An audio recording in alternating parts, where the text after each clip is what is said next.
All right. Okay, so, I have to say that, going into this movie, I wasn't sure if I really, I wasn't excited for it. But here's the thing. I knew it was a Pixar movie. And shame on me for losing faith on Pixar. Because Pixar has yet to disappoint me. They have yet to disappoint me. I was not, when Toy Story 4 was going to come out, I was like, what? Toy Story 4? What do they need a Toy Story 4 for? I mean, it's just like, Toy Story 3 was perfect. Now, and it's these new ones, like Inside Out. Going into Inside Out, I didn't even know what Inside Out was going to be all about. And yet, lo and behold, Inside Out was a great movie. So, it's the same thing with this movie here. I should have had a little bit more faith in Pixar, because this was a great movie. I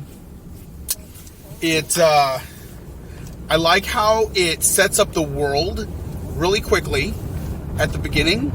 And we kind of get that from the trailers. And if you didn't know, it's basically a world where magic is real and was real and is real in the world.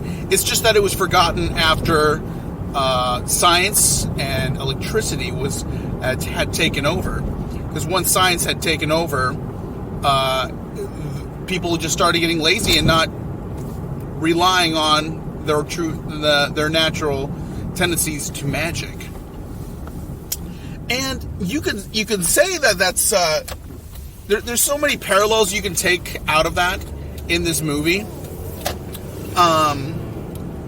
And the messages that are in this movie are great. And here's the thing that's interesting. It's that's the thing with Pixar. When they make these movies, they're not just making them for kids, which most Disney movies are. They're making them for kids. And this one definitely is not. They are teenagers. And I like how the aspect of moving forward. I mean, that's the whole idea with Onward. Moving onward. To move onward with your life. And it's about these boys who grew up with a father going on in life and being able to face the future. It's a really good movie, and to realize what it is that they need to do that. And of course, just like in Wizard of Oz, it was something that was already nearby. So it really is a great movie. All the characters that were in there, all the actors' voices, you'll recognize them.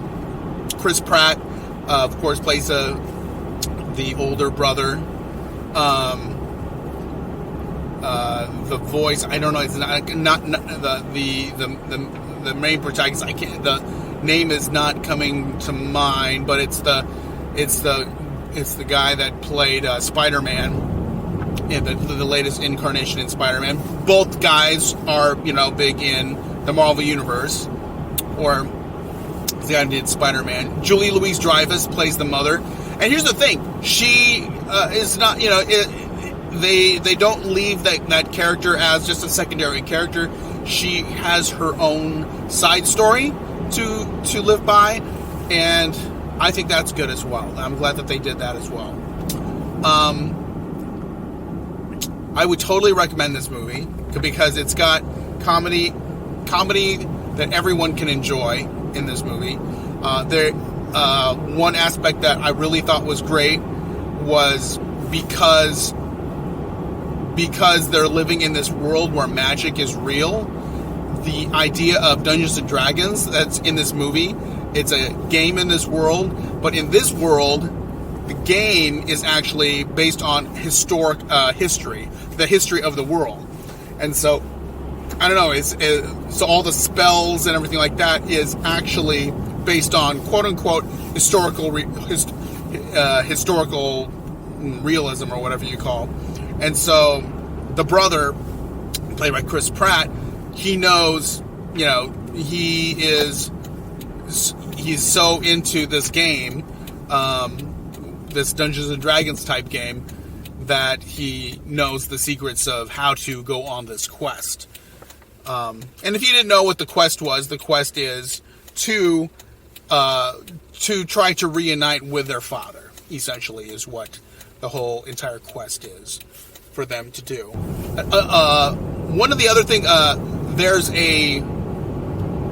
an opening movie because Disney because Disney acquired 20th Century Fox.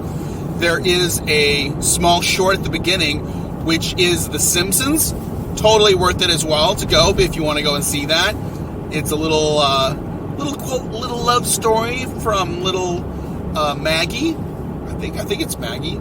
Is that the little baby, Maggie Simpson? Yes, because Lisa's the little sister, so it's Maggie. And it's a really adorable story. And I was just like, wow, Disney's really embracing the properties that they have acquired, 20th Century Fox, which wasn't all that too long ago. And they're like, Disney introduced welcomes, I think it said, or something like that. It welcomes The Simpsons. I wouldn't be, well, no, I don't think they show that short online. I'm sure they're going to want people to go to the movie only to go, if they want to go see this movie. There's a lot of controversy that was put out about this movie. I don't know. I really don't think it really was that controversial. I'd never even heard it. I saw a video about it. Something about this group called 1,000 Moms saying that, we want you to boycott this movie because of an alphabet member, LGBTQ member that was represented in the movie. And supposedly, the LGBTQ community is celebrating, saying, "Oh yes, there is a LGBTQ character in this movie. It's the first one ever done." They acknowledge it. Honestly, it was so quick. I don't know if it's even that noticeable. I don't even think, which of course is what they want. They want it to be because that it's normal. But I don't even really notice it, to be honest. And, there is this, they're trying to make this world, if you will, a bit relatable to, more close to the reality of our world. And there are LGBTQ members in our world. And so does this world here. And like I said, it was not even that big of a deal in the movie. It was just a character, and it was really just very a short little interaction. And I think she shows up at the end as well. But anyway, it really wasn't nothing. It really was nothing of. So I don't know. The complaint that was in the movie has really nothing. It's really not even that big of a deal in the movie. So I encourage everyone, if you love Pixar movies and you love the Quest movies, you love Chris Pratt, and you will love this. You will love this movie. It is a fun movie to see. Okay, let's see what Rotten Tomatoes thinks about this movie and what else I can find. And Rotten Tomatoes gives a tomato meter score of 86%, and the audience gives it a 97%. Hey, I always go with the audience score. Critics' consensus, it may suffer in comparison to Pixar classics, but Onward makes effective use of the studio's formula and stands on its own merits as a funny, heartwarming, dazzlingly animated adventure. Yeah, it is. I totally agree with that consensus, that it follows the formula. They are going to try to make you cry, which I think is their plan, because that makes it dramatic, that makes it mean something, and it makes it mean something to the viewer, and it means something to me. It's home. Okay, guys, I'll see you on the next video.